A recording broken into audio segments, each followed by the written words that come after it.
Hello friends, இந்த வீடியோவில் என்ன பார்க்க போகிறோம் அப்படின்னா உலகத்தில் பார்த்தீங்கன்னா நிறைய சம்பவம் நடந்துகிட்ருக்கு. இப்போ பார்த்தீங்கன்னா ஒரு சோக சம்பவம் யூபியில் நடந்துருக்கு. என்ன சம்பவம்னு அதை பற்றி தான் பார்க்க போகிறோம்.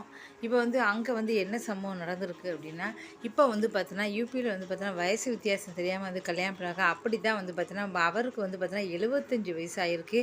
இவங்களுக்கு திருமணமாகி கணவர் இல்லாமல் போயிட்டாங்க. 2 பையன் ஒரு பொண்ணு இருக்காங்க. குடும்பத்தை ஒரு கஷ்டமான ஒரு சூழ்நிலை சொல்லலாம். குடும்பத்தை பார்த்தீங்கன்னா அவரால் நடத்தவே முடியல. அவங்க சரி நம்ம யாராவது வேறு யாராவது ஒருத்தர் கல்யாணம் பண்ணிக்கலாம் அப்படின்னு நம்ம குழந்தைகள் நம்ம காப்பாற்றுவாங்க அப்படின்னு சொல்லிட்டு வேற ஒருத்தரை கல்யாணம் பண்ணலாம் அப்படின்னு சொல்லிட்டு அவங்க 75 வயசு முதியோர் கல்யாணம் பண்ணலாம் அப்படின்னு நினைக்காங்க. அவர் சம்மதிச்சிட்டாரு.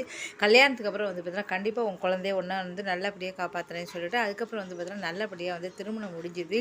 திருமணம் முடிஞ்ச உடனே ராத்திரிலாம் நல்லா சிரிச்சு பேசிகிட்டு இருந்தாங்க. ஃபஸ்ட் நைட்டு பார்த்தீங்கன்னா நல்லபடியாக முடிஞ்சது. மறுநாள் காலையில் என்ன ஆச்சு அப்படின்னா, ஐயோ எனக்கு நெஞ்சு வலிக்குது அப்படின்னு சொல்லியிருக்காரு. என்னன்னு சொல்லி டாக்டரை வச்சு பேச்சு மூச்சே இல்லை.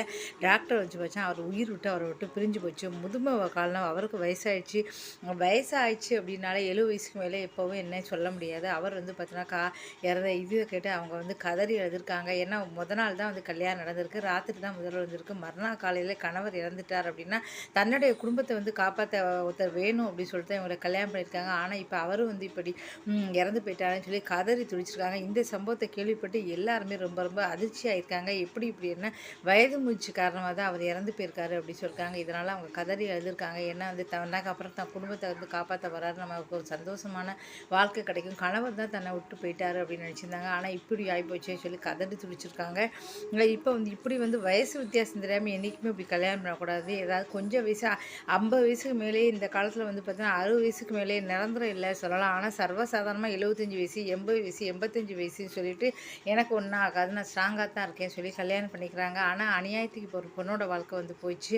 அவள் ஸ்ட்ராங்காக என்ன தான் இருந்தாலும் வயது முதிச்சின்னு இருக்குது. எப்போ வேணால் யார் வேணால் இறந்து போகலாம். 60 வயசுக்கு மேலே நிரந்தரம் இல்லை சொல்லலாம். ஆனால் நான் ஆரோக்கியமாக இருக்கேன், அப்படி இருக்கேன் இப்படி இருக்கேன் அப்படின்னு சொல்லிட்டு திருமணம் பண்ணிடுறாங்க. இப்போ இந்த பொண்ணோட வாழ்க்கையை போச்சு. இப்போ கதறி துடிச்சிக்கிட்டு இருக்காங்க. ஒருவேளை இவர் கல்யாணம் அப்படின்னா வேறு யாராவது கல்யாணம் பண்ணாலும் கண்டிப்பாக பார்த்தீங்கன்னா அவங்களுக்கும் இப்போ என்ன பண்ண போகிறாங்க தெரியல. இப்போ இதை கேள்விப்பட்டு எல்லாமே ரொம்ப ரொம்ப வருத்தப்பட்டிருக்காங்க. இந்த வீடியோ பிடிச்சவங்களுக்கு சேனலை சப்ஸ்கிரைப் பண்ணி நன்றி, வணக்கம்.